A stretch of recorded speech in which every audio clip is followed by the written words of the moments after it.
Welcome. This is Jennifer Armstrong, Associate Director for the National Center for Arts Research. Thanks for joining us for an overview and discussion of our Working Capital Report. Today, National Center for Arts Research Director Zannie Voss will walk you through some top-level report findings, followed by a conversation with Rebecca Thomas, Principal at Rebecca Thomas & Associates and a member of NCAR's Advisory Board. We'll then open it up for your questions. A few housekeeping notes: you will be on mute during this webinar. Following the discussion, if you have a question, please use the chat box. And if you're so inclined, we'd love it for you to tweet with us using the hashtag #WorkingCapital. And now I'll turn it over to Zannie.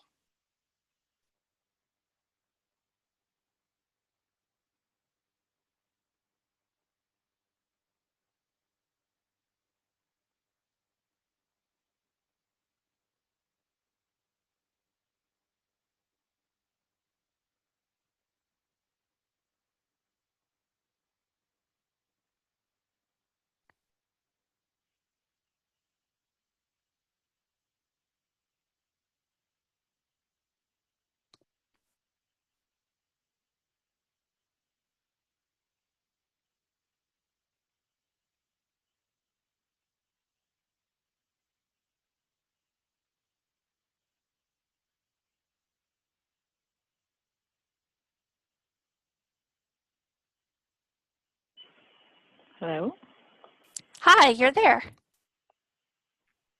Yes, I can hear you now. I could not hear you before.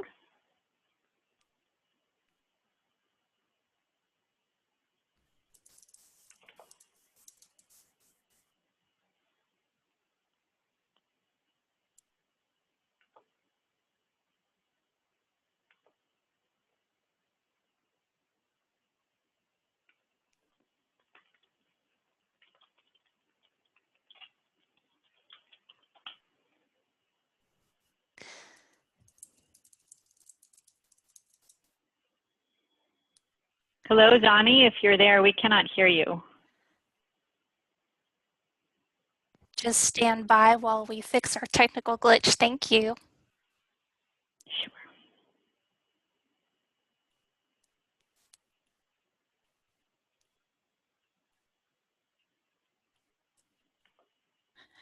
Can you guys hear me now? Yes. Oh, okay, sorry about that.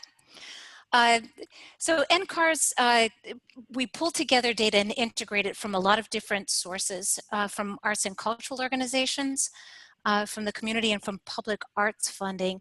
And the reason we do that is a belief that arts and cultural organizations don't exist in a vacuum. They exist in communities. And so we need to really understand all of the elements from within the community and the availability of funding in order to understand what to expect from health. So some of our key data partners are certainly DataArts, TRG Arts, from which we have box office data from throughout their co-ops, League of American Orchestras, Theater Communications Group, and we have a kind of mile-wide and inch-deep level of data on every nonprofit arts organization in the country that has a budget over $50,000 through the IRS 990s.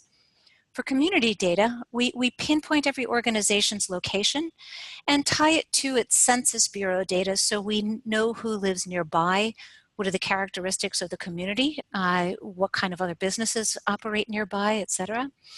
And then through TRG's data, we look at the arts consumption households. What are characteristics, what's distance from the organizations and the people who patronize those organizations.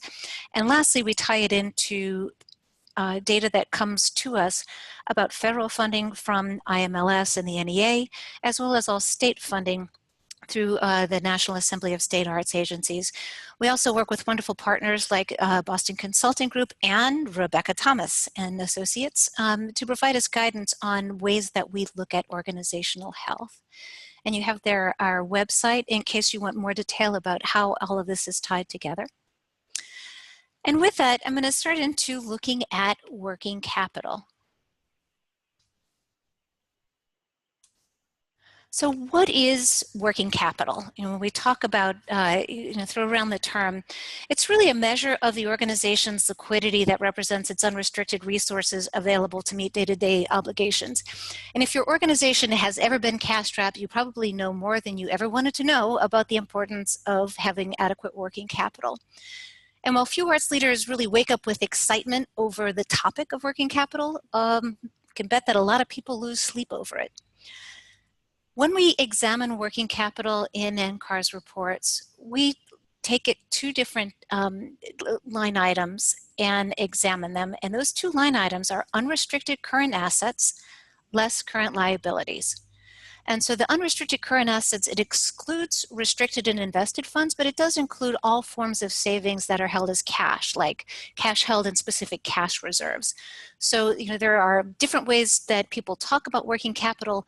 When we provide results and findings, this is the formula that we use. So that's the what of working capital. But a bigger question is, why care about working capital? Rebecca, can you share thoughts on why care about working capital? Why does working capital matter? Great, thanks. Yeah, so working capital lends stability, and it gives organizations some flexibility to adapt. You can think of liquidity, which is provided through working capital, at the end of the day as being essential for risk management and for periodic risk taking. When organizations have enough flexible cash, they can manage their cash flow, meaning they can pay their bills on time, whether you're paying bills to your employees or to your outside vendors. Organizations with adequate working capital can weather a rainy day, right? Navigate the loss of a funder, or perhaps the departure of an important leader or the onset of a recession. They can steward their fixed assets so they can maintain facilities, make repairs and replacements, invest in mission-critical improvements or technologies. With adequate working capital, organizations can innovate and experiment outside of their normal budget cycle. They can say yes when an opportunity comes knocking. They can change or grow as circumstances or perhaps as the environment changes and demands. And ultimately, they're in a better position to sustain artistic excellence. And I think that's really important, right? That we're not here talking about working capital today for its own sake, right? Financial health is not the end goal, but in fact that working capital provides you with the flexibility and the stability to pursue and advance mission and enable artistic freedom. And Rebecca, just thinking about how essential it is to being able not only to pay bills but to take advantage of opportunities. What does it mean when an organization has negative working capital? What does that say about its limitations? Yeah, I mean, ultimately that means that the organization owes more in obligations to others than it has on hand in terms of its cash or its receivables that are soon going to convert to cash. And when organizations have negative liquidity, they find that they are often robbing Peter to pay Paul, right? Borrowing from restricted grants or borrowing from next season's subscription revenue to make today's payroll. Organizations are ill-equipped to take care of their fixed assets. They're unable to take a risk, oftentimes default to safer programming. Oftentimes when organizations have negative working capital, right, they can't pay their people on time or they won't be able to pay them a living wage. And so sort of crisis management becomes the strategy. Great. Thank you. And with that understanding of why we should care about working capital, I'm going to just share some top-line findings from a recent report that we put out with respect to looking overall at working capital for the arts and culture field, looking by sector, looking by size, just to share with you some trends. So first finding is that the average arts and cultural organization had working capital equivalent to 5 months worth of total expenses in 2016. And you can see there what the averages are. And basically when we talk about months of working capital, we're making a comparison of the working capital level to the organization's total expenses. So in this case, it's 41.6%. And while this might seem like a really comfortable cushion, if you dig a little bit deeper, you find that it reflects very high levels of working capital concentrated among a minority of institutions. It's not that every organization had 5 months of working capital. Many segments of the field actually had far less working capital than the 5 months. And to understand that phenomenon better, we're going to look by segment, but first I also wanted to share with you what was the trend. The finding is that working capital actually decreased over time. It was higher in 2013 through 2015 and decreased in 2016. And actually, more constrained working capital was actually the norm. More than half, 55% of organizations had less working capital relative to their expenses in 2016 than they did in 2013. And so how did it end up lower? Well, the multi-year decline reflects kind of two trends. First, growth in unrestricted current assets, the first variable used there, did not keep up with growth in current liabilities. Second, expenses steadily increased for the average organization, reducing the value of existing liquidity. So as your expense growth outpaces the growth in working capital, you're going to see that kind of decline. Let's look now by arts and cultural sector. In NCAR's reports, we report on 11 different sectors. And the finding is that the high averages experienced by some museums skews the reality faced by most organizations. And here you can get a much clearer picture of the fact that both the art museums and other museums had higher working capital on average than organizations within performing arts and arts education and community. In fact, the overall average working capital for performing arts organizations, so if you pooled all performing arts organizations together, it would be less than 2 months. And that is actually true for over half of the museums. So even though there's some really high levels reported, it kind of skews the reality for the average organization. So if we wanted to really reflect or better reflect the overall museum experience or the typical museum experience, to do that we looked at the median, so the midpoint in the range of respondents, rather than just looking at the arithmetic mean. And here a much more sobering figure emerged. The median art museum's 2016 working capital was actually only 1.5 months compared to 13.4 months for the arithmetic mean for art museums. We saw just a second ago that there was deterioration in working capital over time. The deterioration in liquidity is widespread across arts and cultural disciplines. The average organization in every sector except for the music sector experienced more constrained working capital in 2016 than in 2013. Growth in working capital in the music sector really tracks with that sector's consistent achievement of annual surpluses, which is something that we had reported on in a recent bottom line report. If we look instead by size, we find that small organizations actually had more liquidity relative expenses on average than their medium or large peers. More than half, 53% of the small organizations that reported balance sheet data experienced growth in their operating surpluses over time. And 2/3 of these organizations also grew the total unrestricted net assets. What we see on the other hand for large organizations, in large organizations, deficits caused working capital to decrease. So even though they had reserves, those are being kind of slowly deteriorated through deficits over time.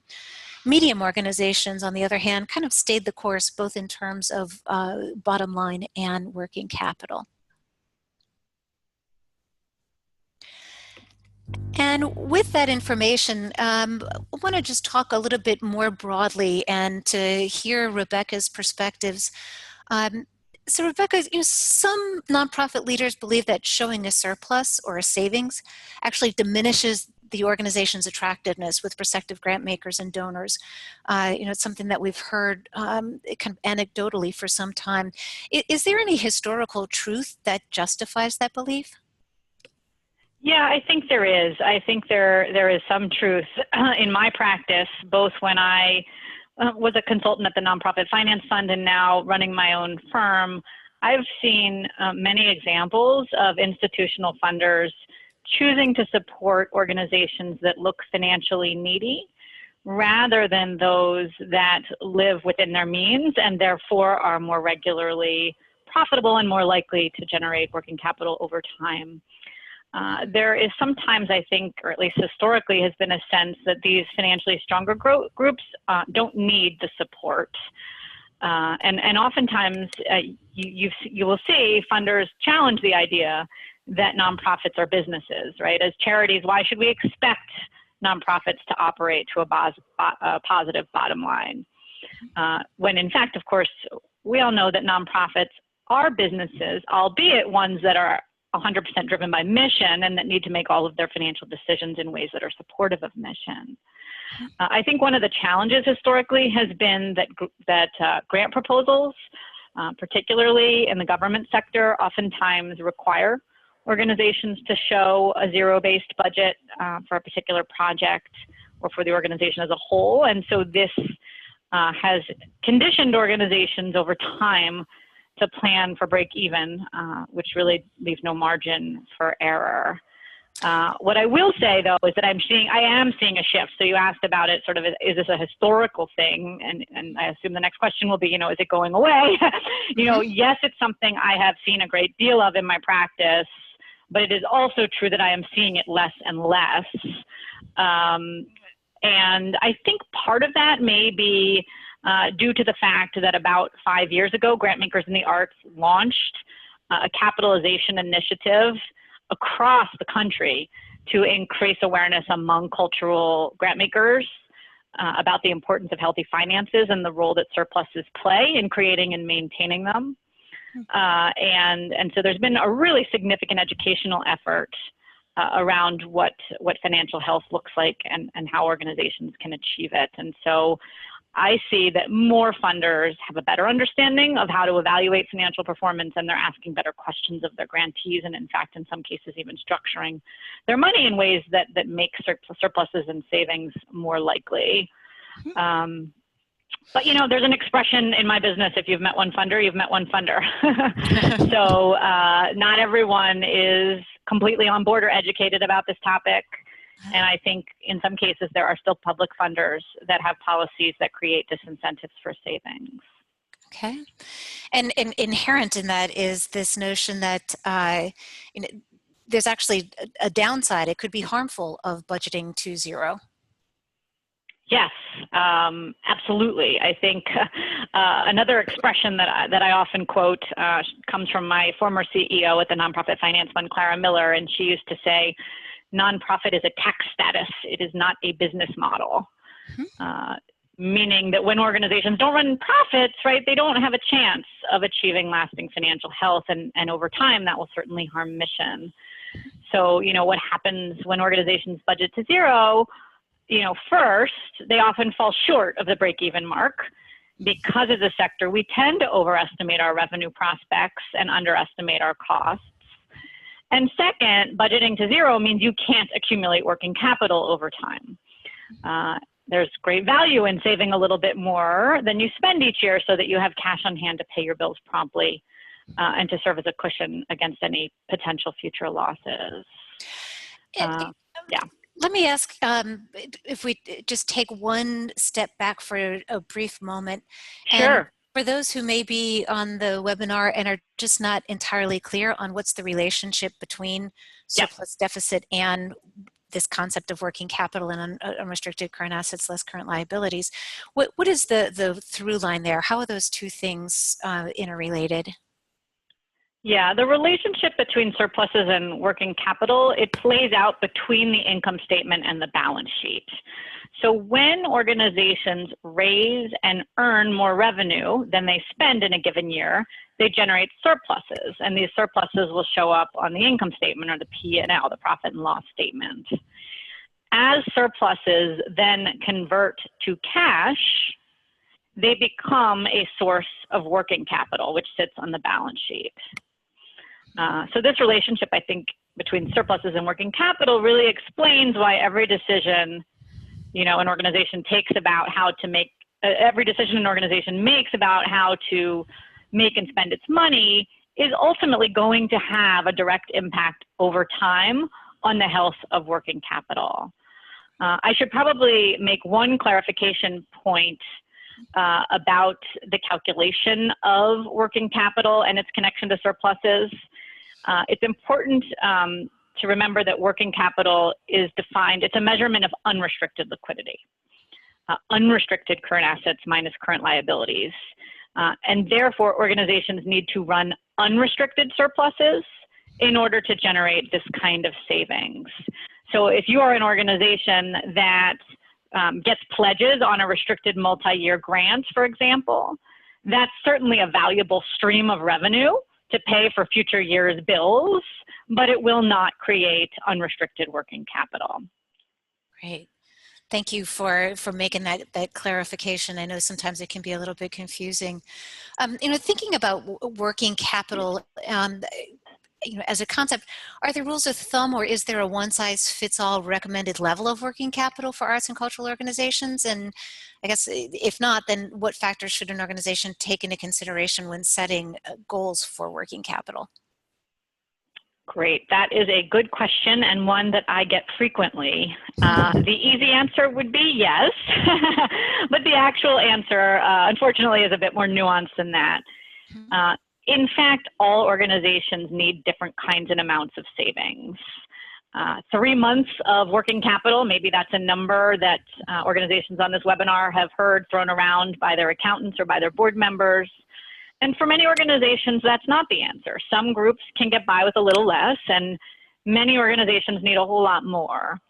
Now, of course, if an organization is functioning with days or weeks of cash on hand, that's almost always a cause for significant concern. There are, I guess, a number of factors I would consider when helping organizations think about this question, how much is enough, and plan for the size that's right for them. The first would be the seasonality of revenue flows, or whether sort of revenue tends to come in evenly over the year or in more lumpy time frames. So for example, an organization that earns revenue through its programming all year round is going to likely need less working capital than an organization that has highly seasonal or time-specific programming.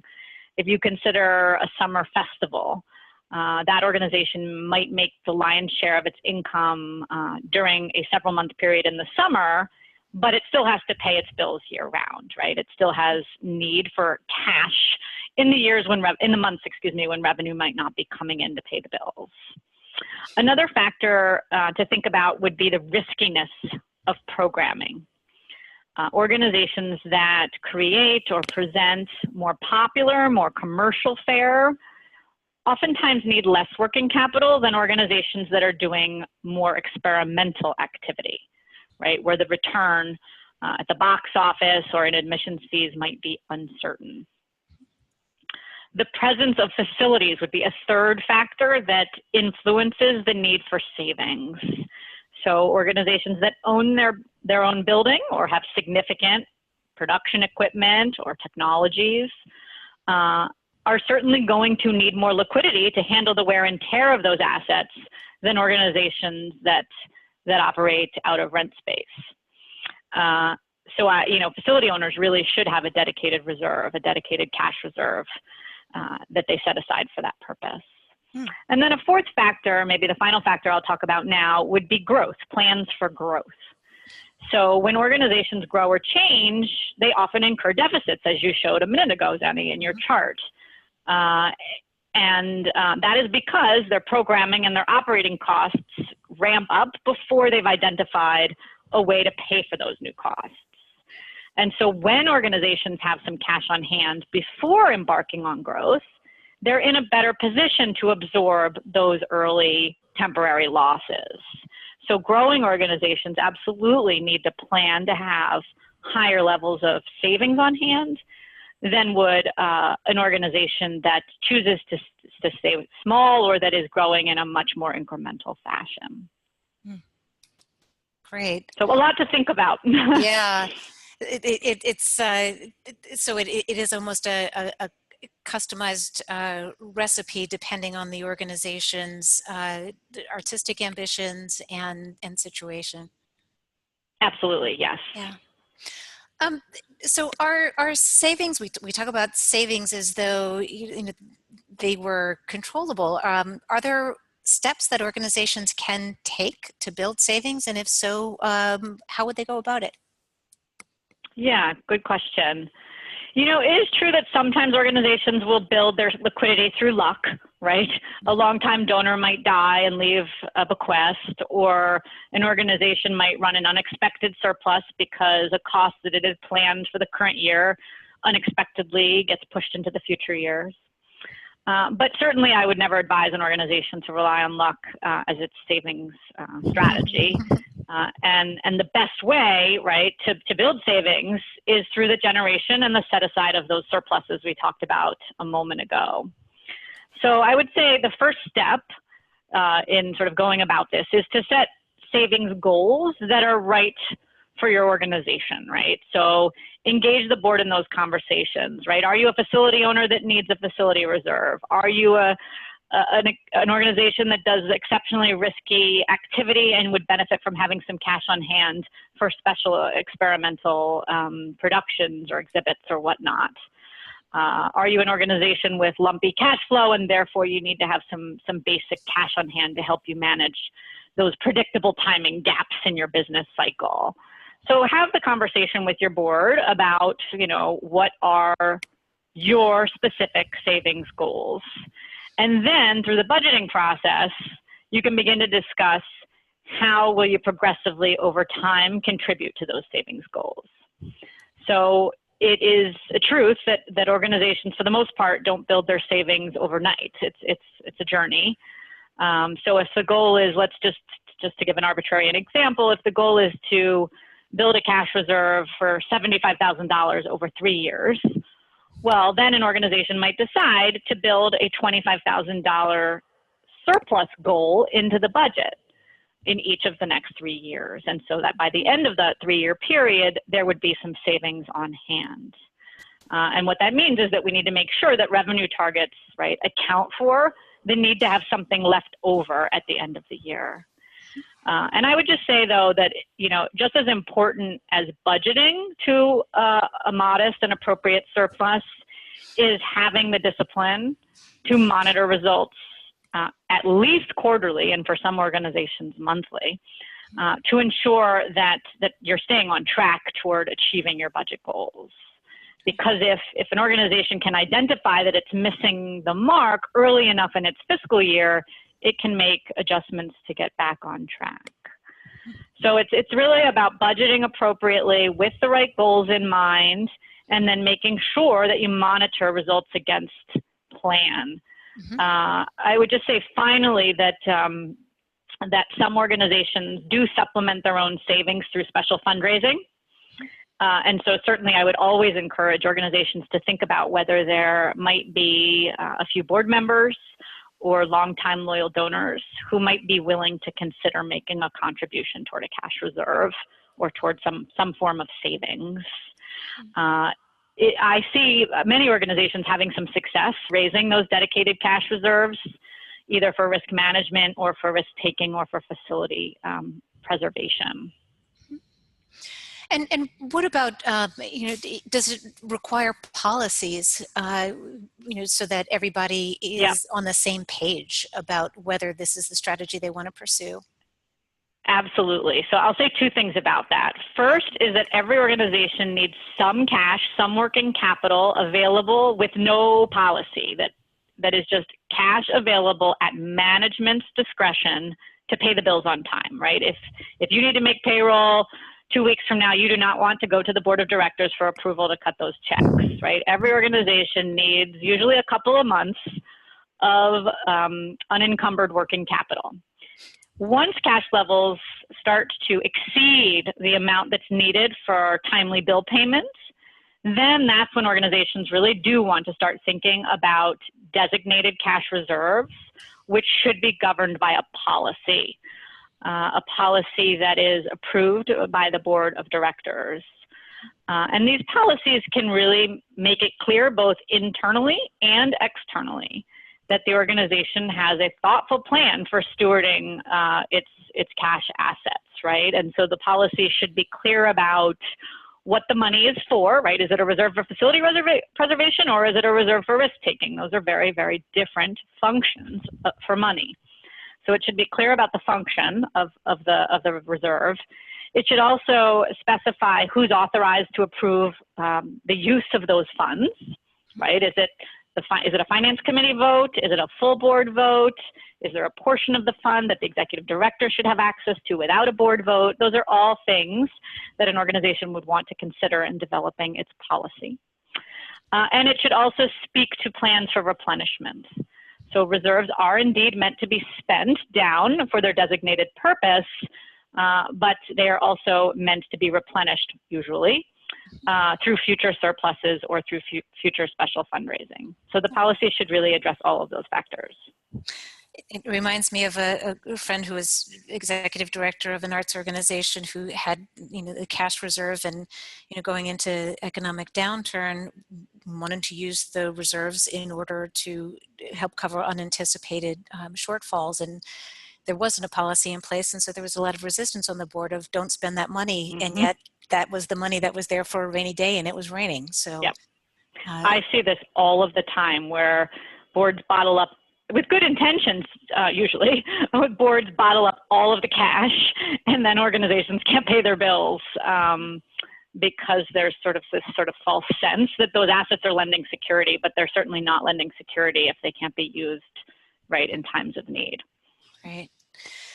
And so what advice do you have for an organization that's considering an endowment or a capital campaign, the raising of funds for that are restricted? What is the approach about building assets? Yep, great. So I think there's still a somewhat popular belief that endowments create stability, particularly among board members and individual donors who oftentimes want to support the creation of an endowment. In fact, the contribution of endowments to financial health can be minimal, and in some cases, the presence of an endowment can create problems for organizations. Now, that doesn't mean that organizations should never consider endowments, and they can be appropriate for some organizations, typically those that are more complex, have more fixed infrastructure, and have a very long-term time horizon. But they really should not be any organization's first fundraising or capital fundraising priority. They're never well suited to organizations that run chronic deficits or that have no working capital in place. And I'll talk about why. First, I just want to quickly define an endowment in case there's anyone on the call that isn't clear what we're talking about. I'm really talking about an investment fund that is usually, not always, but usually permanently restricted by the donor. The original investment, the corpus, is not meant to be spent. It's meant to be invested in perpetuity.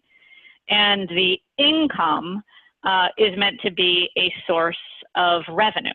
Right? It is the income on an endowment that is the useful portion of the endowment, right? It is the income that is available for expense coverage.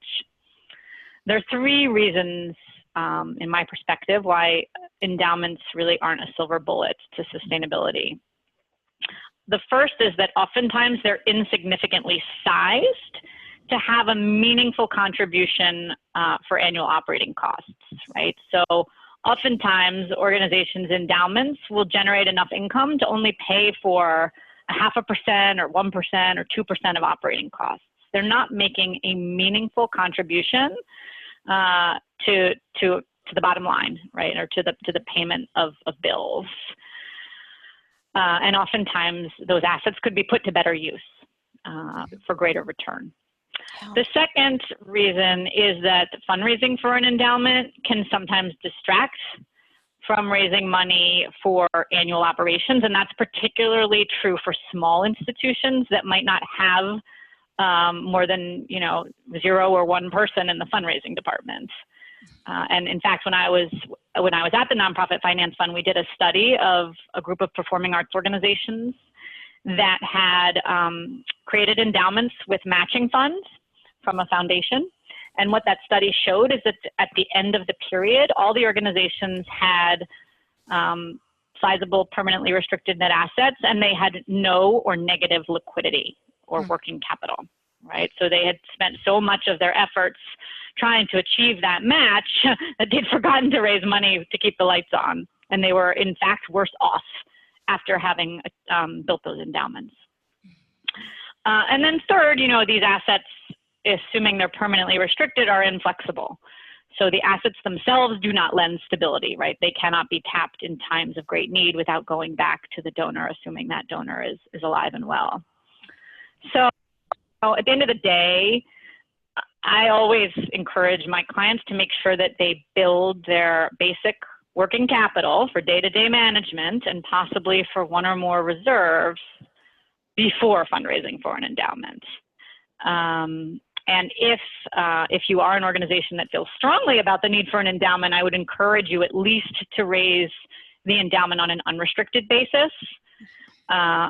You can still invest the asset for income generation, just like a traditional endowment, but you also would have the flexibility to tap the asset in case there was, you know, an unexpected setback or emergency.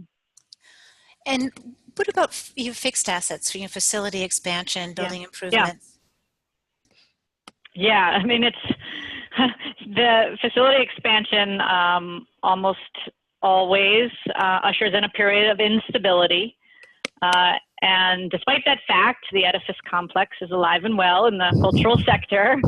But I think what happens here is that oftentimes organizations focus on getting the project complete and focus less on what the organization is going to look like and cost once it is inside its new or expanded home, right? It's all about the project and not about having a healthy organization within it for many years to come.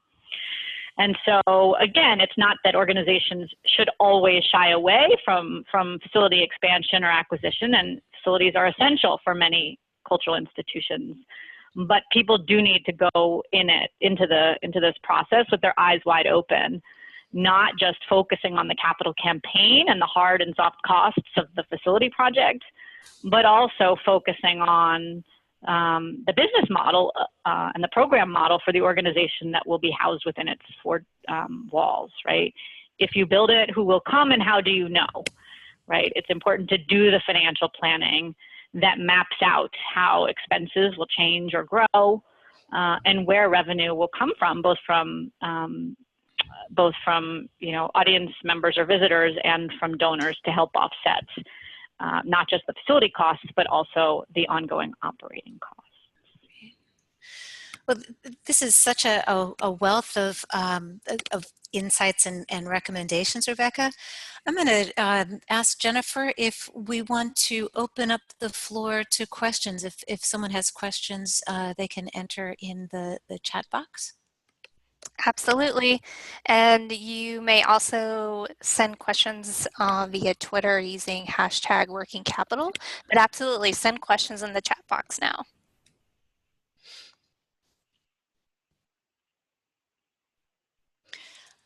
And while a first question's coming in, because I'm sure this can seem quite overwhelming, perhaps you're an artist with a really clear vision for the kind of work you want to produce, but you haven't necessarily gone through financial management training. This is really helpful information. Should people feel daunted by this journey, or do you think that it's something that is really quite manageable if you can follow some basic steps?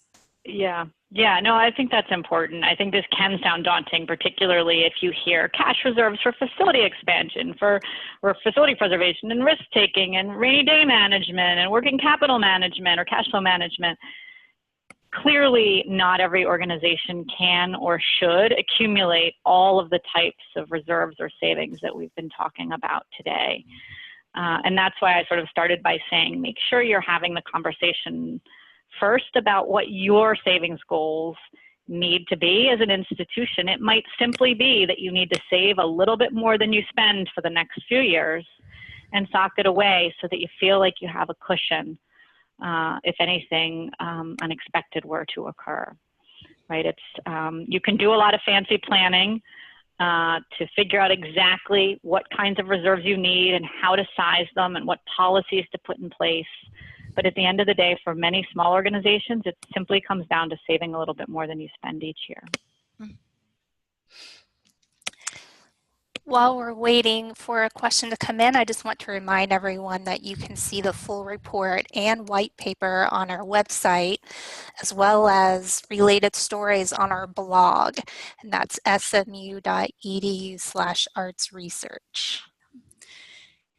To your point, Rebecca, I'm just thinking about the result with respect to small organizations that we saw in the data, that they actually had healthier surpluses over time, growing into more working capital. And it's interesting that the small organizations were not using their surpluses for facility or equipment expansion, but instead were kind of holding on to it for growth and for a rainy day. For small organizations, do you think that, generally speaking, that's a wise decision, just given variations in business risk? Yeah, I do. Sometimes it surprises people to see that small organizations are actually more stable than larger organizations. There's sort of this myth that just because large organizations have more capital, that they're healthier. And in fact, they do have a lot of money, but it's oftentimes trapped in all of the wrong places, right? And in facilities and in sometimes endowments, which may or may not be throwing off substantial liquidity. So, while being small comes with its own challenges, and I certainly do not want to, patch over any of those challenges small organizations face, including, not being able to oftentimes pay their people or their artists a living wage.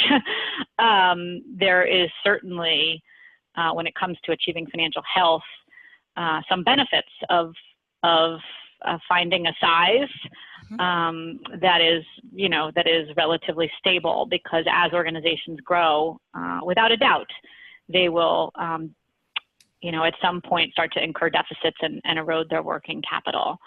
And so when organizations are able to stay at sort of a relatively small size, they tend to be more nimble, right? They tend to be able, because they don't have a lot of fixed costs, a lot of facilities, and a lot of full-time staff on hand. They tend to be able to adjust more quickly when they have to.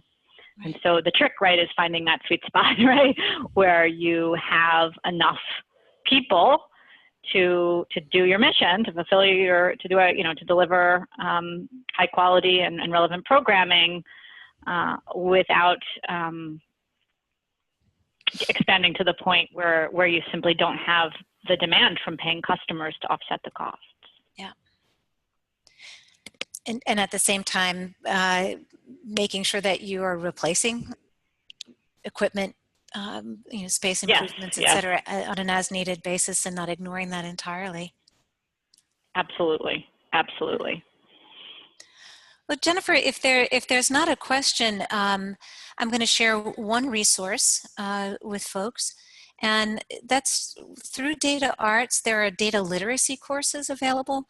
If anyone wants to learn a bit more about about working capital, about management, these courses are really great introductory looks that help you not only to understand things in filling out a survey, but understanding what this means for your organization and how can you start taking steps in the right direction. If people do have questions or comments and would like to get in touch with us, you have both of our websites here for Rebecca and for myself. You can find our contact information, and we'd be more than happy to answer questions and to carry on the conversation kind of offline. I want to thank everyone for their time and for their attention and interest today. And I especially want to thank the amazing Rebecca Thomas. I'm a great friend of your work, and I so appreciate the opportunity to explore this topic with you. Thank you, Zannie, and thanks all for joining us today. Yeah. Okay. Take care, everyone. Have a good day.